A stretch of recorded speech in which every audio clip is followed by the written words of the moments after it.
Bonjour mes petites patates et bienvenue pour cette troisième vidéo de la série. Et aujourd'hui on va parler du meilleur tireur de coups francs, les gars. Celui que tous les coups francs faisaient peur à tous les gardiens. Tous les gardiens avaient peur de ces coups francs, qu'ils soient à 40 mètres du but ou à 15 mètres du but, les gars. Tous ces coups francs étaient dangereux. Et c'est Juninho, oui monsieur. Oui, mesdames, Juninho, pas celui-là ici que vous voyez à l'image qui... Non, pas ce Juninho-là, le Juninho là, voilà, le vrai Juninho, celui qui avait la balle, qui l'a placé et qui faisait peur à tout le monde, il a mis des buts à Casillas, à Valdés, à Buffon, il a mis des buts à tous les gardiens, les gars, tous les gardiens ont ramassé au moins un coup franc de sa part. À Lyon, il a joué en total 344 matchs, il a marqué 100 buts, sur ces 100 buts, il y en a 44 qui ont été mis sur coup franc, 100 buts, 44 sur coup franc, les gars, c'est juste énorme. Et en dehors de ça, il est impliqué dans 40% des buts de l'Olympique Lyonnais à partir du moment où il est arrivé au club jusqu'au moment où il est parti, que ce soit sur coup franc ou dans le jeu avec ses passes. Un joueur très fort, les gars. Si vous vous ennuyez un jour et vous dites tiens, j'aimerais bien m'entraîner à faire des coups francs ou m'entraîner simplement à faire des tirs, regardez ces 44 buts sur coup franc avec l'Olympique Lyonnais, vous allez être choqué et impressionné par le niveau du gars. C'est bien simple. Moi, j'ai toujours ce souvenir du but.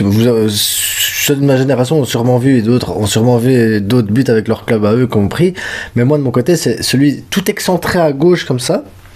Et c'est contre Barcelone, hein. Et donc il commence à faire un tir qui lobe complètement la défense et le gardien qui va jusqu'au deuxième poteau et qui se loge comme ça dans la lucarne, mais une trajectoire complètement insensé. Je me souviens encore de Valdés qui essaie de l'attraper, qui arrive dans le but et qui s'enfonce dedans. Donc voilà, Juninho pour moi c'est le meilleur tireur de coups francs. Il y en a d'autres, ils vont dire Beckham, d'autres Ronaldinho, d'autres Messi, d'autres Roberto Carlos peut-être, éventuellement Pirlo. Ouais, c'est des excellents tireurs de coups francs, mais je pense qu'il n'y en a aucun qui pouvait tirer les coups francs comme Juninho, de n'importe où. Et les gars, franchement, allez voir ses vidéos à lui, allez voir ce qu'il a fait aussi avec l'Olympique de Lyon. Parce que c'était juste impressionnant. On va quand même parler de palmarès collectif comme ça. Donc, il y a une époque où le Paris Saint-Germain ne gagnait pas le championnat de France. Oui, il y a une époque où le Qatar n'existait pas en France. Et cette époque-là, on avait l'Olympique de Lyon et on avait Aulas qui dirigeait super bien cet Olympique lyonnais. Je dis diriger parce que je pense qu'en ce moment c'est un peu compliqué pour l'Olympique de Lyon. Mais à une époque, Lyon était très fort. Et à cette époque-là, le championnat de France était gagné par eux. Ils l'ont gagné en 2002, 2003, 2004, 2005, 2006, 2007, 2008. Et donc vous vous rendez compte que quasiment tous les ans, un peu comme le PSG maintenant, ils gagnaient cette coupe, ce championnat. Ils ont gagné une seule fois la Coupe de France, donc 2008.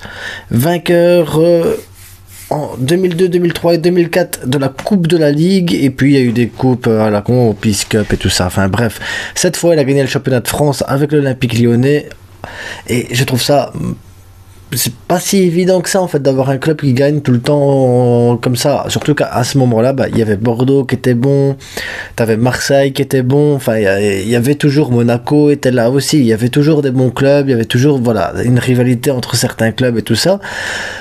Le PSG n'était pas encore tout à fait ce que le PSG est à l'heure actuelle, mais à ce moment-là, la force financière du championnat de France était quand même Lyon, il fallait le dire, quoi.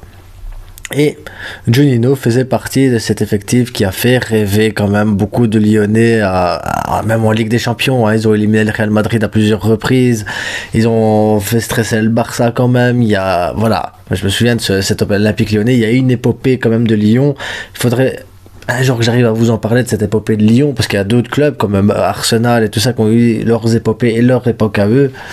Mais voilà, l'Olympique de Lyon à ce moment-là avec Juninho, c'était quand même excellent et c'était très beau à regarder, très beau à voir jouer. N'en déplaise à tous ceux qui tiennent avec Marseille, avec Paris à l'heure actuelle, il y a une époque où Lyon était très bon et Juninho a fait partie de cette équipe-là. Un Juninho qui mettait des coups francs de n'importe où. Et je vous jure les gars, allez maintenant sur YouTube et tapez Highlight Juninho coup franc. Il va vous faire rêver et essayer de faire la même chose que lui, c'est impossible les gars, impossible. En tout cas, ça c'était ma troisième vidéo de la chaîne qui parlait de tout et de n'importe quoi, voilà, tout simplement.